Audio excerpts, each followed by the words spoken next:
ഒരു ആസ്ഥാന കവി മരിച്ചപ്പോൾ കലിങ്കിലിരിക്കുന്ന രണ്ടുപേര് എന്ന് പറഞ്ഞ സ്റ്റാൻഡേർഡ് മനസ്സിലായില്ല.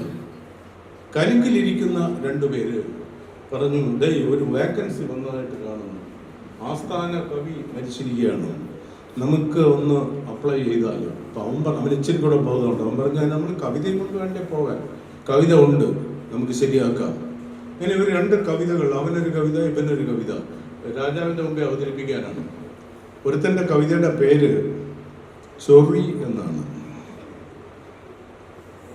കവിത ഏതാണ്ട് ഇങ്ങനെയാണ്: ഒരു കാലിൽ ചൊറി വന്നു, മറുകാലിൽ ചൊറി പടർന്നു. ചൊറിയുടെ സ്വഭാവം അങ്ങനെയാണ്. ഞാൻ ഡോക്ടർ അല്ലെങ്കിൽ എനിക്കറിയാം. ഒരു കാലിൽ ചൊറി വന്നു, മറുകാലിൽ ചൊറി പടർന്നു. ചൊറിയണമെന്ന് തോന്നി, ചൊറിഞ്ഞപ്പോൾ സുഖം, പിന്നെ ചൊറി തന്നെ സായുജ്യം. മറ്റവന്റെ കവിത.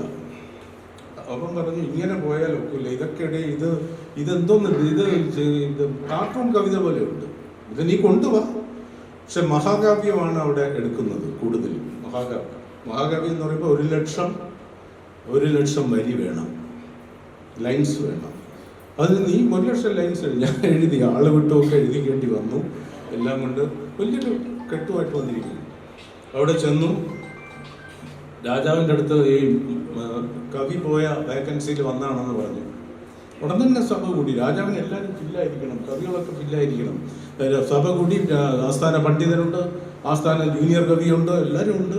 രാജാവും വന്നു, കവിത അവതരിപ്പിക്കാൻ പറഞ്ഞു. മഹാകാവ്യം തന്നെ ആദ്യം എടുത്തു, വായിച്ചു.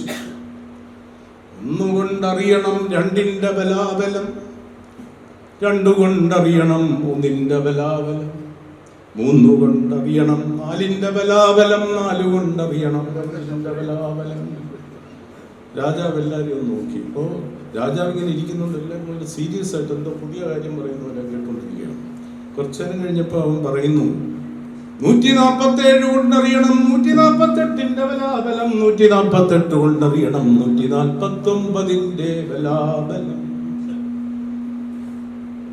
രാജാവ് കുറച്ചു നേരം കൂടെ ഇരുന്നു. അദ്ദേഹത്തിന് കുറുക്കൊക്കെ കഴിക്കാൻ തുടങ്ങി. നടുവിന് കംപ്ലൈന്റ് ഉള്ള ആളാണ്, രാജാവും കൂടെയാണ്. ഇപ്പൊ യുവനെല്ലാം യോഗാസനത്തിൽ ഇരിക്കുന്നവരിക്കുകയാണ്, കേട്ടോണ്ടിരിക്കുന്നവർ. രാജാവ് ഇരിക്കുന്നോണ്ടായിരിക്കും. അദ്ദേഹം കുറെ നേരമായിട്ട് ചെവി ഓഫ് ചെയ്തിട്ടിരിക്കുകയായിരുന്നു, കുറെ സമയമായി. പെട്ടെന്ന് ചെവി ഓൺ ചെയ്തപ്പോൾ അവൻ പറയുന്നു, 57,452 കൊണ്ടറിയണം 57,453ന്റെ ബലാബലം 57. രാജാവ് പറഞ്ഞു, ഹലോ കവി, ആസ്ഥാന കവി, ഇത് എത്ര വരെ എഴുതിയിട്ടുണ്ട്? 1,00,000. മെടുക്കൻ. ഇയാളുടെ 1,00,000 ആണോ? എൻ്റെ 12 വരിയുള്ളൂ. അത് ചൊറിയും വായിച്ചു. രാജാവിന്റെ മുഖം ക്രോധത്തിന്റെ മുന്തിരിപ്പഴം പോലെ ചുവന്നു. അത് ആകെ ചൂടായി. രാവിലെ നേരെ ഒന്നും നടന്നിട്ടില്ല. രാവിലെ അവന്മാർ വരികയും ചെയ്തു. അദ്ദേഹം പറഞ്ഞു, അപ്പോൾ തീർന്നു. ഇത് കണ്ടപ്പോൾ ഇവർക്കൊരു ഡൗട്ട്. ഇവർ വരുന്ന വഴിക്ക് 2 പാരിതോഷികങ്ങൾ കൂടെ വാങ്ങിച്ചുകൊണ്ടാണ് വന്നത്. ഒന്നൊരു കരിക്ക്, ചെത്തി കൂർപ്പിച്ച കരിക്ക്. മറ്റവൻ ചെന്ന് വാങ്ങിച്ചത് മുള്ളൻ ചക്ക, ചൊറിയൻ മുള്ളൻ ചക്ക. അപ്പം അവർ പറഞ്ഞു, ഇദ്ദേഹം ചൂടാവാതിരിക്കാൻ വേണ്ടി പറഞ്ഞു, കൊണ്ടുവന്നിട്ടുണ്ട് കാഴ്ചദ്രവ്യമൊക്കെ കൊണ്ടുവന്നിട്ട്. ഇനി വേറെ കാഴ്ചദ്രവ്യം ഉണ്ടോ? അതെ. എന്താണ്? കരിക്കെന്ന് പറഞ്ഞാൽ നല്ല കുത്തിക്കൊല്ല അതിൽ തന്നെ, ആ രീതിയിൽ കൂർപ്പിച്ച് വെച്ചിരിക്കും. മുള്ളൻ ചക്കയുണ്ട്, കുറച്ചുകൂടെ വലുത്. രാജാവ് പറഞ്ഞു, ഡേയ്, യുവമാർ കൊണ്ടുവന്ന 2 സാധനവന്മാരെ ശരീരത്തിലോട്ട് അടിച്ചു കയറ്റി വയ്ക്കാൻ പറഞ്ഞു. അഴിച്ചു പോവുകയും ചെയ്തു. വിസ്തരിക്കണ്ടല്ലോ, എവിടെയാണ് എങ്ങനെയാണെന്നൊന്നും പറയണ്ടല്ലോ. എന്തായാലും ദിക്കുറിശി ആയതുകൊണ്ട് ഒരു കാര്യം കൂടെ പറഞ്ഞു.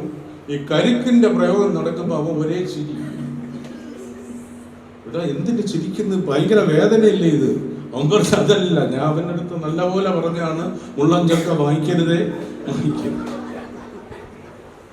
അപ്പൊ ഇതൊക്കെ ഞാൻ പറഞ്ഞത്, രാജാവിന്റെ കാലത്ത് നല്ല മൂല്യമുള്ള സംസ്കാര ഭദ്രമായ കാര്യങ്ങൾക്ക് അംഗീകാരം ഉണ്ടായിരുന്നുള്ളൂ. അപ്പോൾ കല എന്ന് പറഞ്ഞാലും സാഹിത്യം എന്ന് പറഞ്ഞാലും നിലവാരമുള്ള സാഹിത്യരചനകളും കലാപ്രകടനങ്ങളും നടത്തുന്നവർക്ക് അഭിമാനിക്കാം.